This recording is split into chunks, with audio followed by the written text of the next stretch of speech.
À l'automne 1995, un tueur en série est en cavale. Il parcourt les États-Unis à la recherche de femmes. Il les fait tomber sous son charme, puis les attaque. Il réussit toujours à disparaître avant que les policiers ne puissent l'arrêter. Agents du FBI et détectives devront retrouver ce dangereux inconnu avant qu'il ne croise une autre victime sur sa route.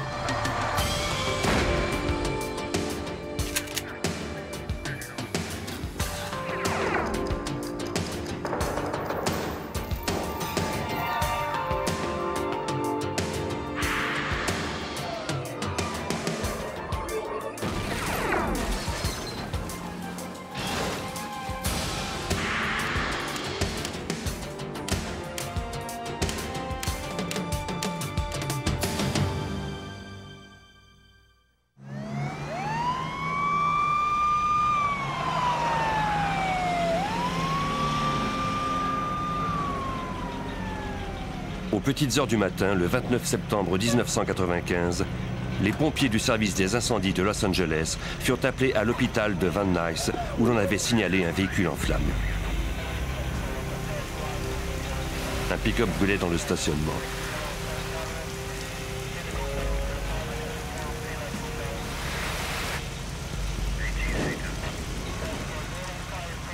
Une fois l'incendie éteint, les pompiers constatèrent qu'un cadavre se trouvait à l'intérieur. Ils contactèrent la division des homicides et des incendies criminels du service de police de Los Angeles. Les détectives affectés aux homicides se rendirent sur la scène et furent mis au courant de l'affaire par des policiers déjà présents sur les lieux. Ils interrogèrent ensuite une infirmière qui avait vu comment s'était déclaré l'incendie. Elle déclara qu'elle était arrivée avant l'aube pour le quart de travail du matin. Dans le stationnement, elle avait aperçu le pick-up s'enflammer. Au même moment, elle avait aussi vu une silhouette aux cheveux longs s'éloigner du véhicule en courant, mais n'avait pas pu distinguer ses traits. C'était la première fois qu'elle voyait ce véhicule.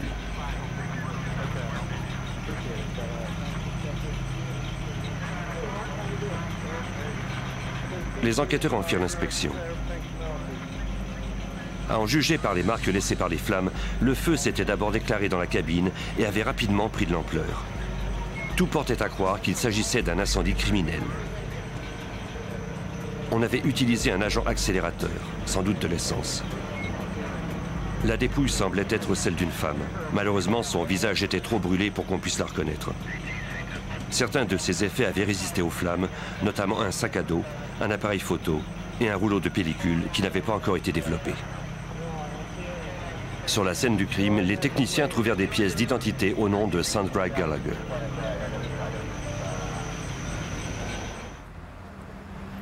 Au lever du soleil, les enquêteurs avaient déjà vérifié le numéro de plaque d'immatriculation du pick-up.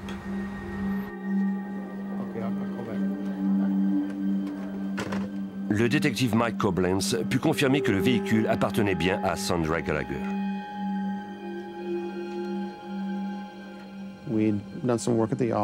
En effectuant quelques recherches, nous avons appris qu'elle était mariée à un certain Steve qui vivait dans la région métropolitaine de Los Angeles. Nous l'avons retracé et convoqué au poste de police de Van Nuys pour lui faire subir un interrogatoire.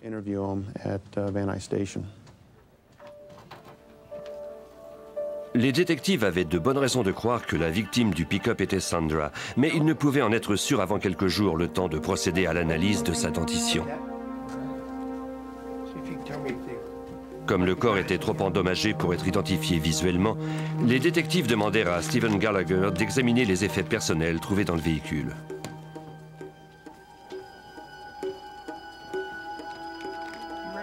Celui-ci déclara que le sac à dos, l'appareil photo et tout le reste appartenaient à Sandra.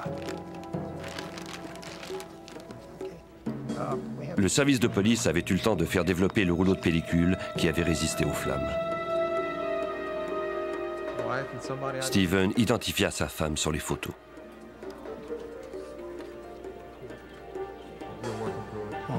Comme la majorité des femmes victimes d'homicides sont tuées par leur mari, les détectives demandèrent à Stephen de leur décrire sa relation avec Sandra.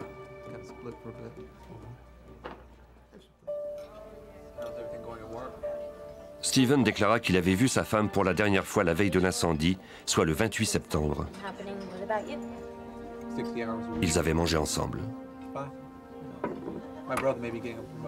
Leur vie de couple était difficile ces derniers temps et ils avaient passé les dernières nuits chacun de leur côté. Au cours de la rencontre, ils avaient envisagé une réconciliation. Il restait toutefois encore plusieurs points de tension entre eux. Steven avait quitté Sandra à 14 h, mais il avait eu de ses nouvelles plus tard au cours de la soirée. Elle l'avait appelé du McRed's, un bar du quartier. Elle était toute excitée de lui annoncer qu'elle avait remporté 1 200 $ à la loterie. Mais depuis cet appel, Steven n'avait plus eu de nouvelles de sa femme et il ignorait où elle pouvait se trouver. Les détectives devaient maintenant tenter de corroborer sa déposition. Après qu'il ait mentionné le bar McRed's, nous nous y sommes rendus. Nous voulions interroger le barman et le propriétaire pour apprendre qui s'y trouvait au cours de cette soirée. Nous espérions y trouver quelqu'un qui pourrait identifier Sandra à partir des photos trouvées dans le véhicule. Les détectives du service de police de Los Angeles se rendirent au bar. La barmaid reconnut sans mal Sandra Gallagher à partir d'une photo. Elle la connaissait d'ailleurs par son surnom, Sam. What can you tell me about it?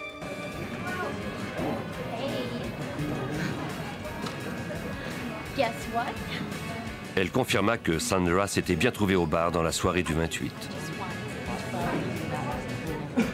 Elle avait d'ailleurs annoncé à tout le monde qu'elle avait gagné à la loterie. Des clients qui entendirent les détectives interroger la barmaid déclarèrent qu'ils étaient également au bar ce soir-là. Les gens dans le bar ont reconnu le visage sur les photos et l'ont identifié comme étant celui d'une certaine Sam. Ils se rappelaient tous qu'elle était en compagnie d'un homme du nom de Glenn.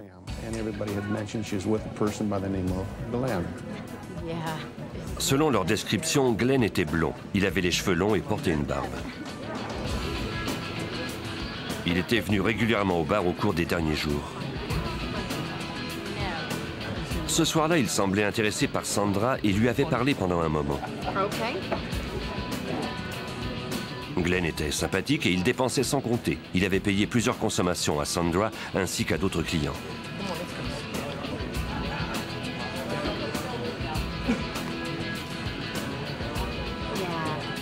À la fermeture du bar, il avait demandé à Sandra de le reconduire chez lui. Il lui avait dit qu'il restait tout près.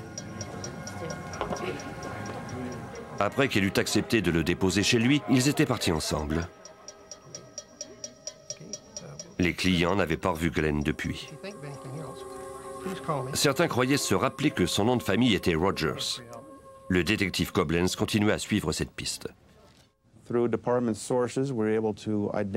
Grâce à nos archives, nous avons pu identifier Glenn Rogers. Il habitait Van Nuys. Nous avons également obtenu des photos de lui. En l'espace d'un jour ou deux, nous avons pu montrer ces photos aux divers témoins du bar parmi d'autres photos. Tous ont identifié Rogers comme étant le client du McRed's qui s'était trouvé en compagnie de Sandra Gallagher.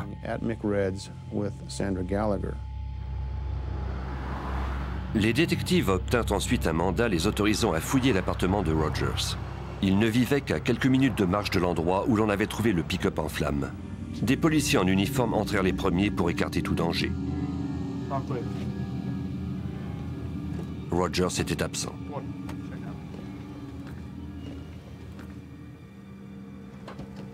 Il semblait d'ailleurs être parti à toute vitesse.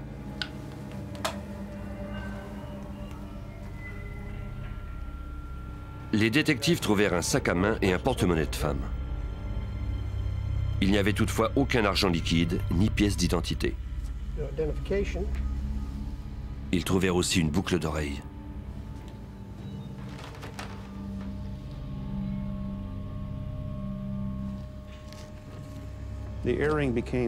Cette boucle d'oreille était importante parce que Steven Gallagher, le mari de la victime, l'a reconnue et déclaré qu'il avait offert la paire à sa femme quelques mois plus tôt. Quelques jours plus tard, le coroner remit son rapport. Il avait identifié formellement la victime du pick-up.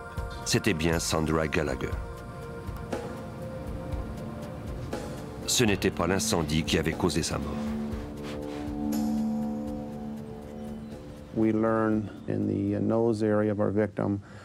On nous a fait voir que près du nez de la victime, il n'y avait aucune trace de flamme ou de suie. Cela signifiait qu'elle n'avait respiré aucune fumée et qu'elle était donc morte avant l'incendie.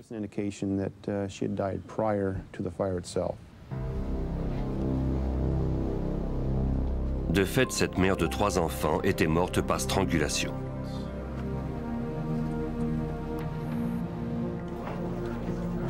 Les détectives de Los Angeles firent accuser Glenn Rogers du meurtre de Sandra Gallagher et obtinrent un mandat d'arrêt. Ils introduisirent son nom ainsi que sa description dans le NCIC, la base de données criminelles nationale qui relie les quelques 57 000 postes de police de tous les États-Unis.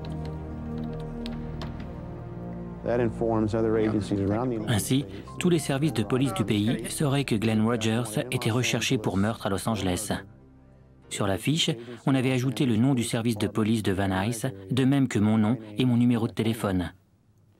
Si quelqu'un tombait sur Glenn Rogers et vérifiait son identité à l'aide du système, il obtiendrait ces données et le mettrait en détention provisoire. Les détectives se mirent ensuite à la recherche de toutes les relations de Rogers. Ils apprirent qu'il fréquentait des bars du coin et gagnait sa vie comme homme à tout faire, principalement dans le domaine de la construction. Les détectives se rendirent sur plusieurs chantiers pour y interroger ses amis et collègues de travail.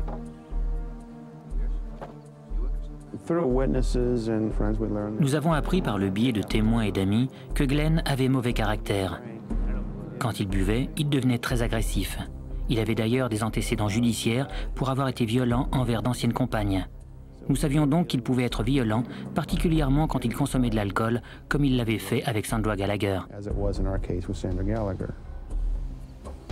L'un des amis de Rogers déclara qu'il ne l'avait pas vu depuis un certain temps, mais il promit de contacter la police dès qu'il aurait de ses nouvelles. Il tint sa promesse quelques jours plus tard. Rogers l'avait appelé d'un motel près de Jackson, au Mississippi. Les policiers de cette localité demandèrent au gérant du motel de leur indiquer le numéro de la chambre qu'il avait louée.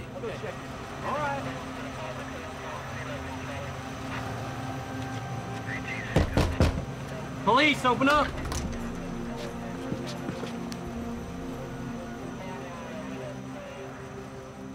Mais la chambre était vide. Le présumé meurtrier était en cavale.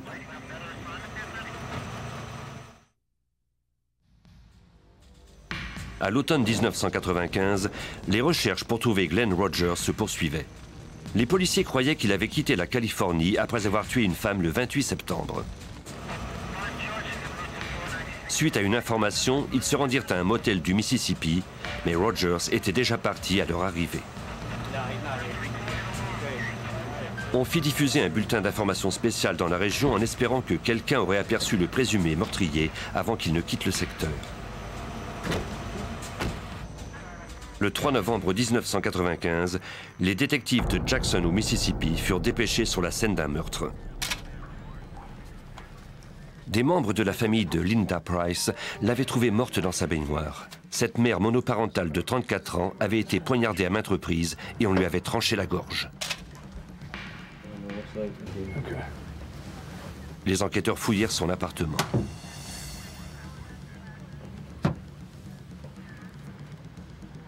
Des techniciens photographièrent la scène et prélevèrent plusieurs empreintes digitales.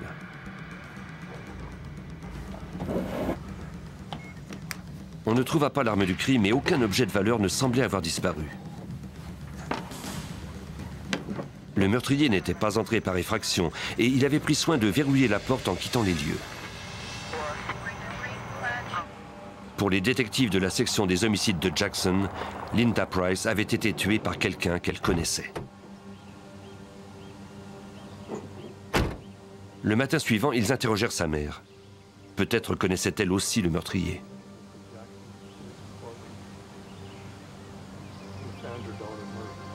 Cette dernière déclara que sa fille avait un nouveau petit ami.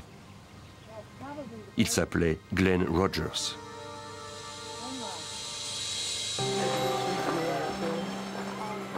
Linda l'avait rencontré un mois plus tôt, soit le 3 octobre, à une fête foraine où il travaillait.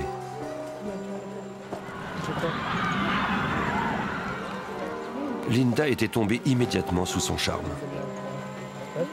Peu de temps après, ils avaient loué un appartement et y vivaient ensemble. Au début, Linda semblait plus heureuse que jamais. Mais ces derniers temps, elle en était venue à douter de sa relation. Elle avait confié à sa mère que Rogers avait mauvais caractère et que ses sautes d'humeur lui faisaient peur. Quand la mère de Linda constata qu'elle ne l'appelait plus et qu'elle ne répondait pas à sa porte, elle eut le terrible pressentiment que Rogers s'en était pris à elle.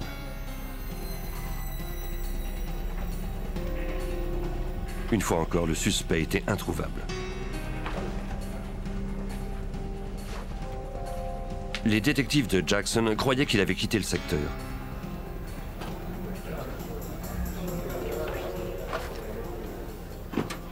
Ils introduisirent son nom dans la base de données du NCIC.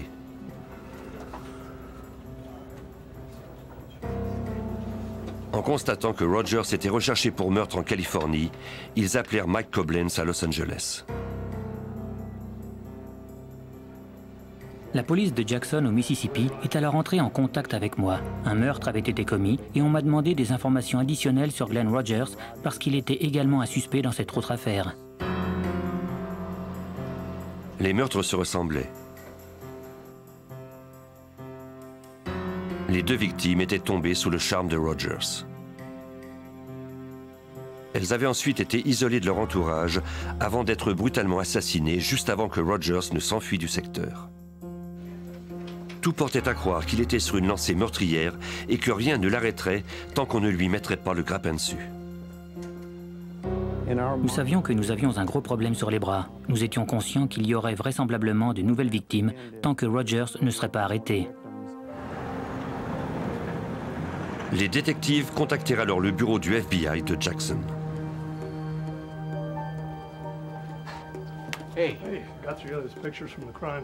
Ils croyaient que Rogers avait quitté l'État tout comme il l'avait fait après le meurtre de la Californie. Les agents firent émettre un mandat d'arrestation fédérale au nom de Glenn Rogers pour avoir tenté d'éviter des poursuites judiciaires. Il fallait maintenant espérer que les ressources de la police fédérale permettraient d'arrêter ce présumé meurtrier.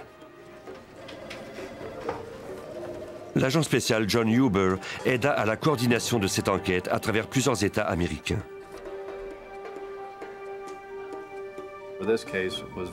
Cette affaire allait à toute vitesse. Le meurtre de Linda Price à Jackson a été commis le 3 novembre. Il y a eu ensuite un autre meurtre le 6 novembre.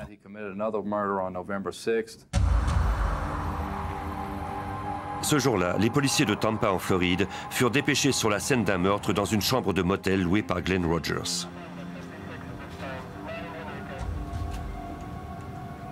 Tout comme lors du meurtre de Linda Price, le corps de la jeune femme gisait dans la baignoire. On l'avait poignardé dans le dos et à la poitrine et tailladé ses poignets.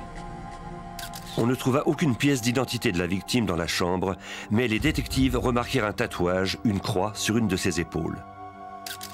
Son jean et ses chaussures étaient entassés près de la toilette. On trouva également un bracelet dans l'évier. Julie Masucci, détective, tenta de reconstituer le meurtre à partir de ces indices. Quand nous avons recueilli les vêtements, nous avons remarqué qu'ils avaient été transpercés de part en part par un couteau. Elle était donc encore vêtue lors de l'attaque. Les trous se trouvaient dans le dos des vêtements, comme si le meurtrier l'avait surprise par derrière pour la poignarder. Il y avait des taches de sang sur le dessus des chaussures, ce qui indiquait qu'elle les portait encore lors de l'attaque et qu'elle était debout. Sous son corps, on trouva une montre d'homme. On pouvait en déduire qu'elle appartenait au meurtrier. Les détectives interrogèrent la femme de ménage qui avait découvert le corps. Ce matin-là, elle faisait sa tournée quotidienne juste après l'heure de départ des clients.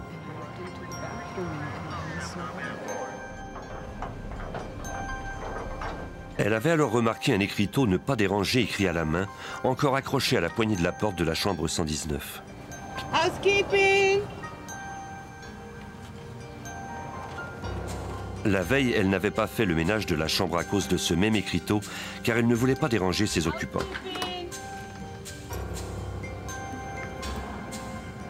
Mais ce jour-là, ses clients étaient censés être partis.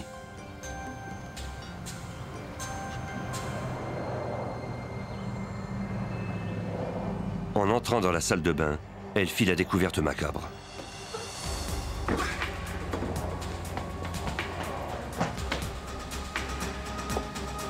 Les détectives demandèrent à la gérante du motel ce qu'elle savait des clients de la chambre 119.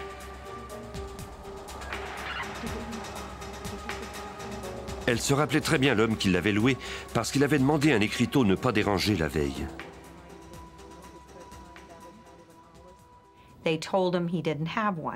On lui a répondu qu'il n'y en avait pas. Il a alors payé pour une autre nuit et demandé qu'on ne vienne pas faire le ménage de la chambre. Il ne voulait pas être dérangé. Apparemment, il a déchiré une page du bottin téléphonique pour se faire son propre écriteau et l'accrocher à sa porte.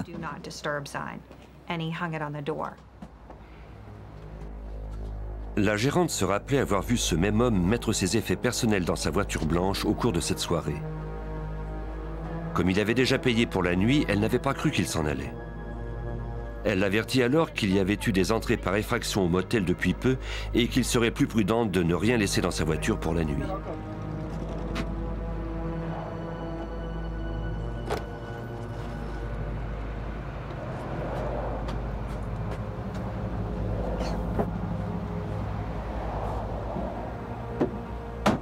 Les policiers vérifièrent ensuite le registre et trouvèrent la fiche remplie par l'occupant de la chambre 119. Elle avait été remplie et signée par Glenn Rogers. Julie Masucci fouilla dans la base de données et vit qu'il y avait déjà des mandats d'arrêt pour meurtre contre Rogers en Californie et au Mississippi. Elle contacta aussitôt les services de police impliqués et le FBI. Nous avons compris très vite que Glenn Rogers était sans doute un tueur en série. Les détectives de Tampa connaissaient l'identité du meurtrier, mais ils n'avaient pas encore identifié la victime. Suite à un important battage médiatique, une femme, dont la fille avait disparu depuis 2 jours, rencontra les policiers. Elle identifia formellement le corps de sa fille, Tina Mary Cripps. Elle avait 2 enfants. Sa mère raconta au détective Julie Masucci la dernière journée de Tina. Nous avons appris que Tina avait travaillé ce jour-là, puis qu'elle était allée au bar Showtime à Gibsonton pour y voir des amis. Elle devait aussi y rencontrer sa mère. Ce bar est fréquenté par une clientèle d'habitués. Ils vont là pour y écouter la télévision, se réunir et parler ensemble. Les détectives se rendirent à ce bar.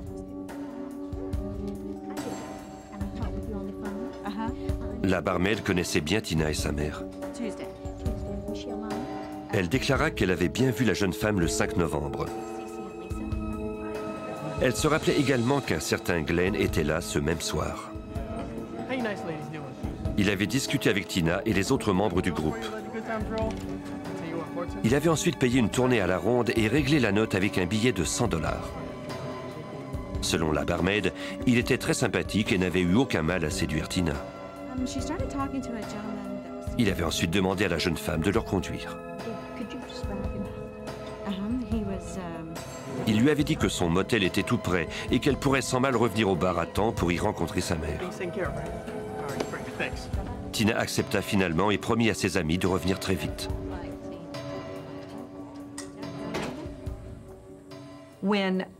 Quand la mère est arrivée au Showtime, elle s'est assise et s'est mise à attendre Tina. Quand elle a vu qu'elle ne venait pas, elle l'a bipé pour savoir où elle était. Ses liens avec sa fille étaient très étroits et elle a immédiatement pressenti que quelque chose ne tournait pas rond. Masucci apprit également que Tina possédait une Ford blanche Festiva, la même voiture que celle dans laquelle Rogers mettait ses effets personnels, selon la gérante du motel. Elle mit à jour la fiche de la base de données criminelle nationale en ajoutant aux informations concernant le fugitif la description de la festiva et son numéro de plaque d'immatriculation. L'agent spécial John Huber fut surpris de voir à quel point Rogers se souciait peu de laisser autant de pistes. Glenn Rogers semblait se ficher éperdument du danger de se faire arrêter. Il ne craignait pas la justice. Il se présentait toujours sous son vrai nom quand il rencontrait des gens ou louait une chambre de motel. Il roulait à bord des voitures de ses victimes auxquelles on pouvait facilement le relier, ou encore de sa propre voiture. Il ne semblait pas se préoccuper du fait que les gens pouvaient savoir ce qu'il faisait. Il ne tentait pas de se cacher. Dans cette affaire, il était primordial d'arrêter cet individu le plus vite possible, car en nous basant sur ses antécédents, nous savions qu'il continuerait de tuer tant qu'on ne l'arrêterait pas. Les autorités faisaient tout en leur pouvoir pour le retrouver au plus vite. Ce tueur en série rôdait quelque part, sans doute déjà à la recherche de sa nouvelle proie.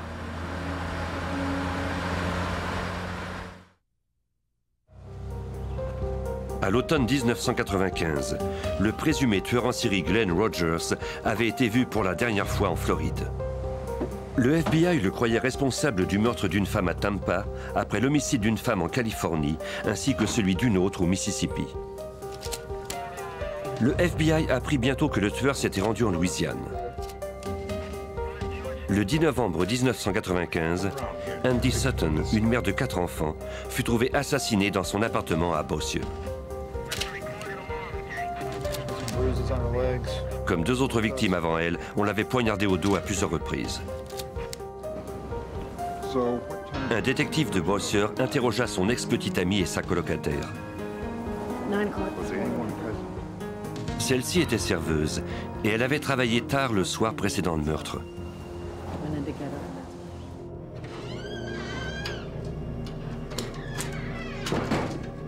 En rentrant chez elle au cours de la nuit, elle avait entendu la porte de la chambre à coucher d'Andy se refermer. Elle en avait déduit qu'elle était avec son nouvel ami Glenn Rogers dans l'unique chambre de l'appartement.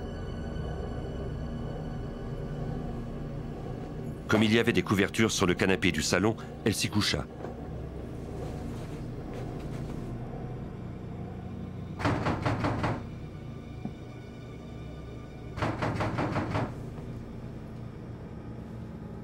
Après le lever du soleil, elle fut réveillée par quelqu'un qui frappait à la porte.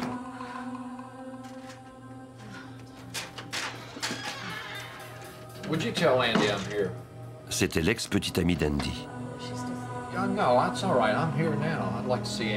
Il désirait lui parler.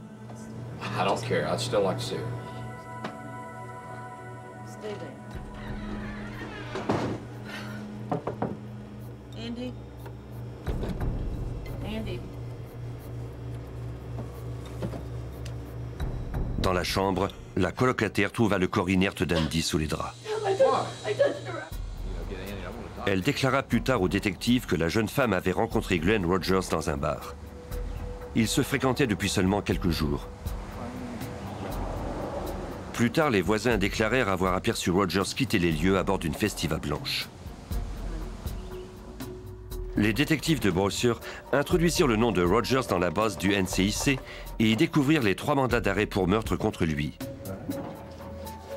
Ils appelèrent les services de police impliqués et le FBI.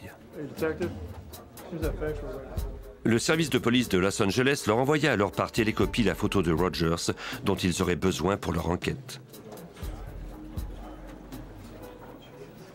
Les chaînes de télévision de la Louisiane eurent vent de l'affaire et demandèrent l'aide du public. On mit également la population en garde en lui disant de ne pas s'approcher du dangereux fugitif.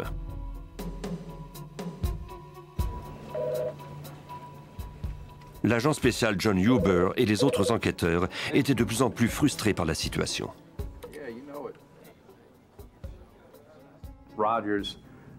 Rogers accumulait les victimes plus rapidement que nous menions notre enquête pour savoir où il se trouvait.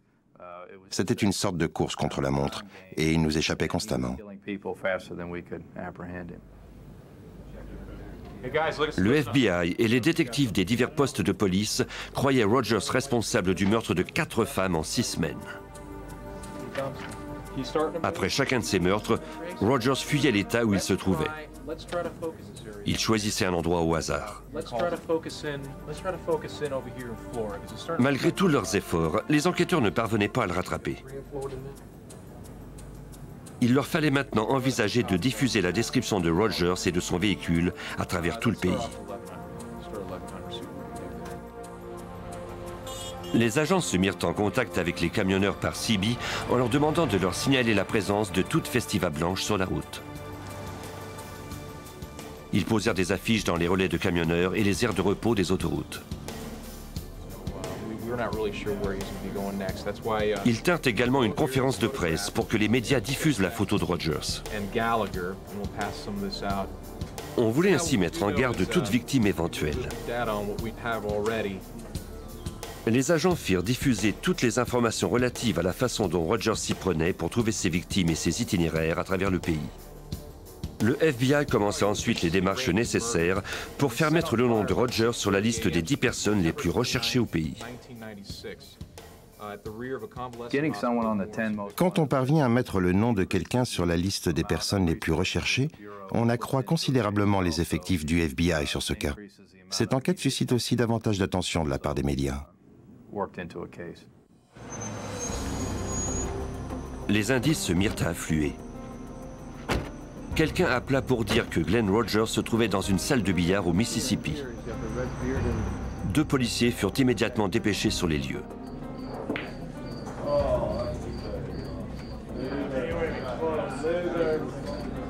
L'un des inconvénients de ces énormes battages publicitaires est toutefois les nombreuses fausses pistes fournies par des citoyens bien intentionnés. De toute évidence, l'homme de la salle de billard n'était pas Rogers.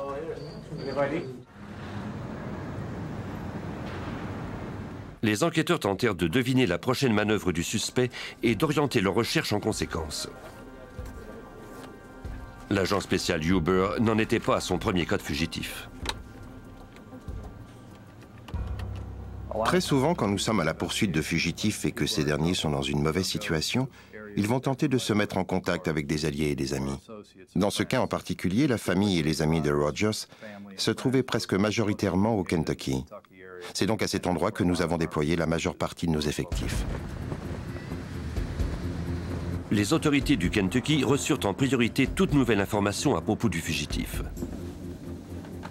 Le détective Bob Stevens de la police d'État du Kentucky était déjà familier avec le nom de Glenn Rogers. De fait, il était à sa recherche depuis presque 2 ans.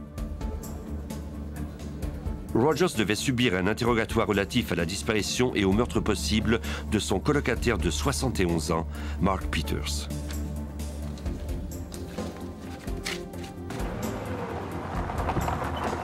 Près de 2 ans avant que Glenn Rogers ne se lance dans sa campagne meurtrière, son frère avait appelé le service de police de l'État du Kentucky.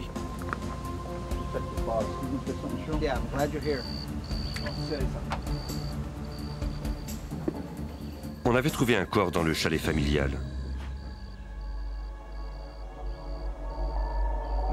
Les policiers croyaient qu'il s'agissait de celui de Mark Peters. La dernière fois qu'on l'avait vu, il était en compagnie de Rogers. La corde utilisée pour ligoter les mains de la victime était identique à de la corde trouvée dans la maison où vivaient les 2 hommes. Les autorités n'étaient jamais parvenues à déterminer la cause du décès ni à retrouver Rogers. L'enquête était toujours en cours et n'avait pas progressé. Nous disposions d'un suspect en la personne de Glenn Rogers. Nous n'avions pas réussi à le retracer parce qu'il se déplaçait en autocar, par voiture ou par roulotte motorisée. Il nous était très difficile de retrouver sa trace et encore plus difficile de prédire ce qu'il ferait par la suite. Malgré tout, le fait de concentrer les recherches au Kentucky porta enfin fruit.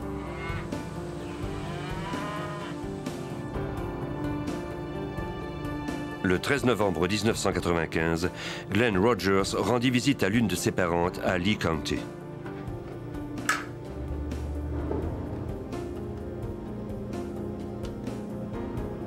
Dès qu'il partit, elle alerta la police du Kentucky. Hi, I think you're looking for my nephew. Selon elle, Rogers conduisait une petite voiture blanche et il comptait emprunter l'autoroute 75 en direction de l'ouest. Quand le détective Stevens apprit que le suspect avait été vu dans les environs, il s'installa au bord de la route 75.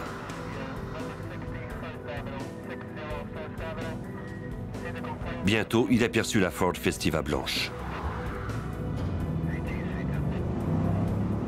Il l'a pris en filature.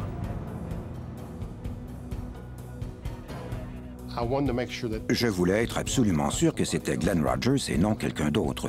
Je me suis donc placé directement derrière le véhicule et j'ai fait vérifier le numéro de la plaque d'immatriculation pour découvrir que c'était un véhicule volé. J'ai continué de le suivre. Par la suite, je suis remonté à la hauteur du conducteur et j'ai jeté un coup d'œil à son visage. Il correspondait à celui de Glenn Rogers que j'avais vu sur une photo.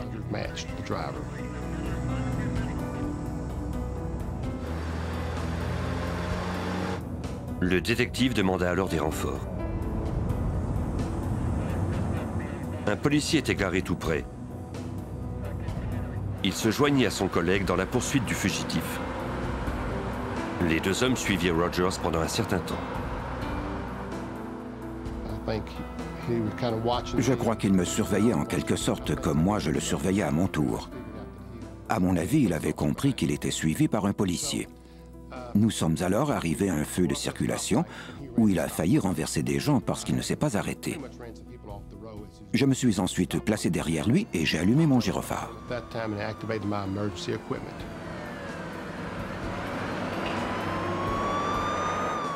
Mais Rogers ne s'arrêta pas. Au contraire, il accéléra. Quelques kilomètres plus loin, les policiers érigèrent un barrage routier et tentèrent de libérer la route des autos qui y circulaient. Ils espéraient que ce serait le dernier arrêt du fugitif.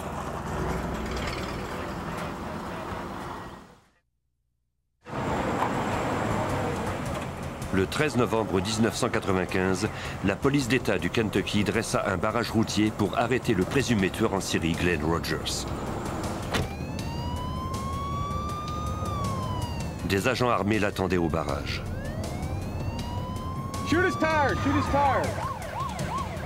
Ils firent feu sur ses pneus, mais ça n'arrêta en rien le présumé tueur. Le détective Bob Stevens n'était pas loin derrière. Nous le suivions sur la route. Il avait fait faire des embardées à plusieurs voitures ainsi qu'à un autobus scolaire. Rogers s'est alors engagé sur le mauvais côté de l'autoroute. C'est à ce moment-là qu'on a décidé qu'il fallait l'arrêter coûte que coûte. Le sergent Beasley est allé à sa gauche et l'a obligé à s'arrêter dans un fossé. Les détectives ignoraient s'il était armé.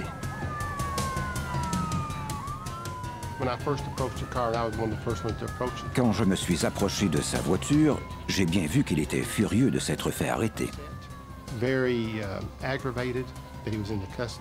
Il avait un air provoquant et ne voulait tout simplement pas être mis en détention.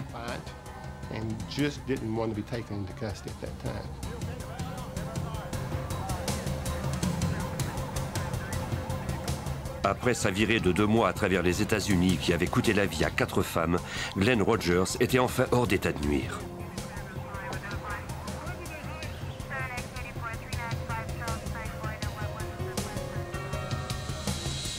Par le numéro d'identification de la Festiva blanche, on put confirmer que c'était bien la voiture de Tina Mary Cripps, la victime de Floride. Les experts fouillèrent la voiture à la recherche d'indices. Ils y trouvèrent des shorts maculés de sang, une couverture et un sac à main. Ces effets, parmi d'autres, reliaient Rogers au meurtre du Mississippi, de la Louisiane et de la Floride.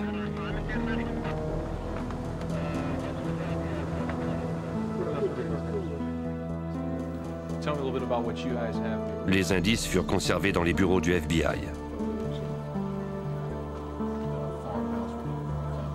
Les agents et les détectives des 5 États impliqués se rencontrèrent au Kentucky pour discuter de l'affaire. John Huber aida à préparer cette réunion.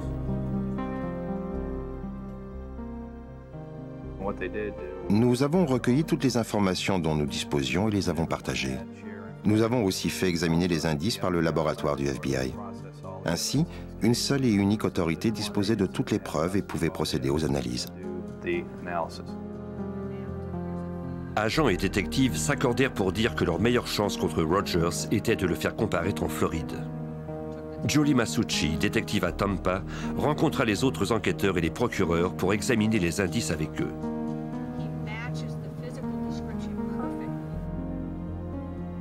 Ils croyaient tous que la montre trouvée dans la baignoire sous le corps de la victime appartenait à Rogers. Sur une photographie de Rogers en compagnie de la victime du Mississippi, on pouvait le voir, une montre identique au bras. Julie Masucci était confiante. Les preuves contre Rogers étaient solides.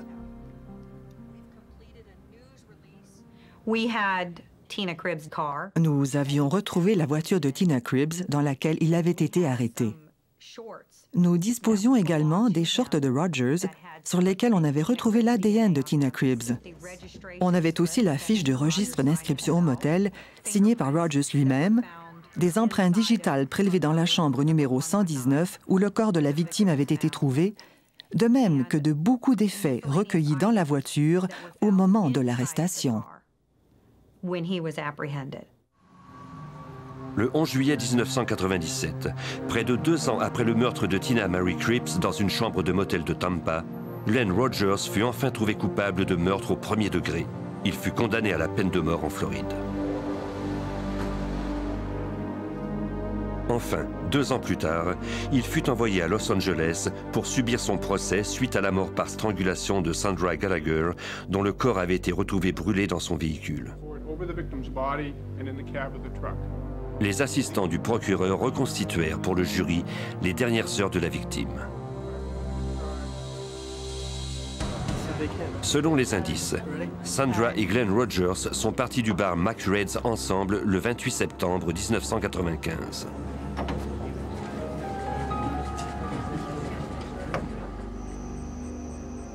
À un moment donné, une bagarre s'est déclarée, peut-être après que la jeune femme eut éconduit Rogers suite à des avances sexuelles.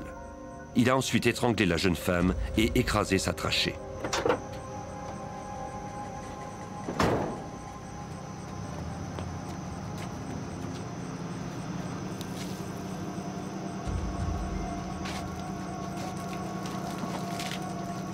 Pour éliminer les indices, il a ensuite arrosé le corps de Sandra et son véhicule de carburant et y a mis le feu. Il a ensuite pris la fuite.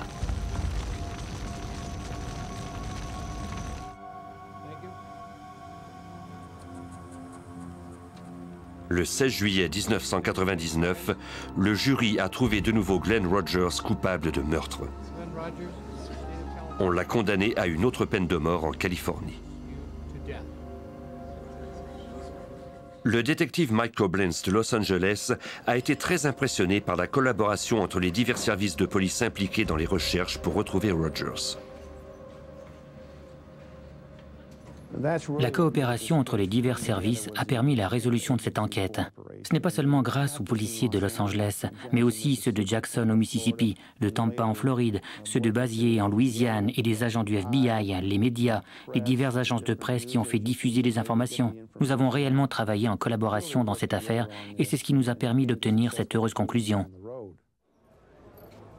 Quand les procureurs de la Louisiane et du Mississippi ont appris que Rogers avait déjà écopé de 2 peines de mort, ils ont décidé d'épargner les familles des victimes en ne tenant pas de procès éprouvant. Glenn Rogers a laissé au moins 11 enfants sans mère. Pour Julie Masucci et les autres détectives, il était primordial de l'arrêter au plus vite.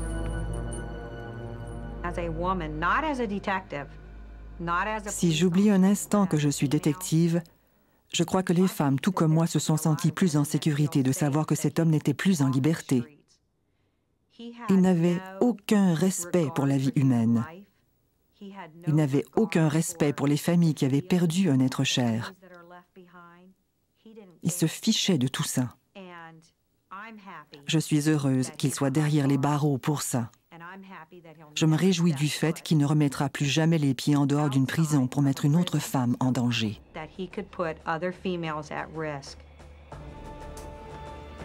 Les enquêteurs croient Rogers responsable d'autres meurtres non résolus.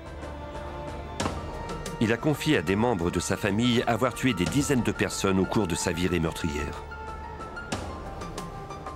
Les autorités enquêtent toujours sur ces meurtres non résolus et tentent d'en finir avec les cas qui peuvent être reliés à Glenn Rogers.